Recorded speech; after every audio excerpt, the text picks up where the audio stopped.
Zefīrs tiek gatavots no ābolu biezeņa, kurš šajā slēgtajā katlā zem spiediena sākumā tiek uzvārīts. Kad vārīšanas process ir galā, karstais biezenis pa šīm caurulītēm aizceļo uz katlu, kur tam pievieno pektīnu. Pektīns ir viela, kas palīdz ābolu biezenim sacietēt, lai zefīrs būtu nevis dzerams, bet ēdams. Šeit zefīra masa vairākas stundas cietē. Kad tas noticis, masa nonāk tvertnē virs maisītāja jeb miksera, kur tiek papildināta ar citām rūpīgi izvēlētām un precīzi nomērītām sastāvdaļām. Šeit zefīrs iegūst savu raksturu. Masai pievienot cukuru, sīrupu vai olbaltumvielas un, kas pats interesantākais, arī dažādas garšas, piemēram, aveņu vai kanēļa. Tad zefīra masu sakuļ, un tas brīdis, kad zefīrs sāks līdzināties zefīram, jau ir pavisam tuvu. Saputotā masa nonāk dozētājā. Ierīcē, kas atlej zefīra formas, izspiežot tās uz garām plātnēm.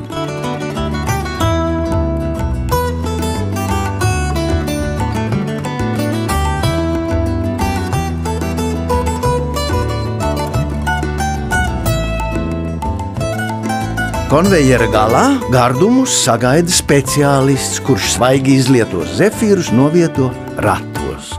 Šajos ratos zefīri atradīsies apmēram diennakti, iesākumā vismaz 6 stundas. Tie atzisīs istabas temperatūrā, bet pēc tam sākas žāvēšanas process ar siltu gaisu, kas ilgst līdz pat 8 stundām.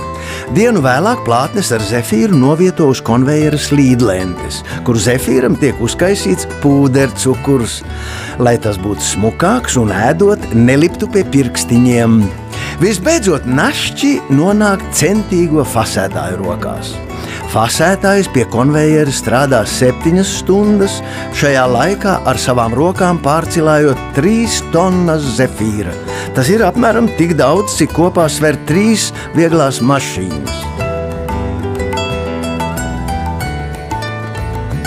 Labajā pusē sēdošās dāmas zefīrus salipina kopā un padod tos pretī sēdošajām kolēģiem, kuras tos nosver un ieliek iepakojumā. Zefīru paciņa, tā pati, kuru vēlāk redzam veikala plauktā, tiek nolikta uz slīdlentes un aizkausēta ciet.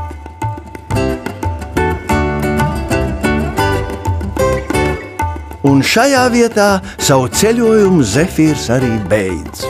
Maisiņus rūpīgi saliek kastēs, uzlīmē nepieciešamo informāciju un kastes novieto uz paletēm. Drīz tam pakaļ atbrauks šoferi, kas gardumus nogādās veikalos, lai jau drīz vien tie nonāktu jūsu vēderiņos.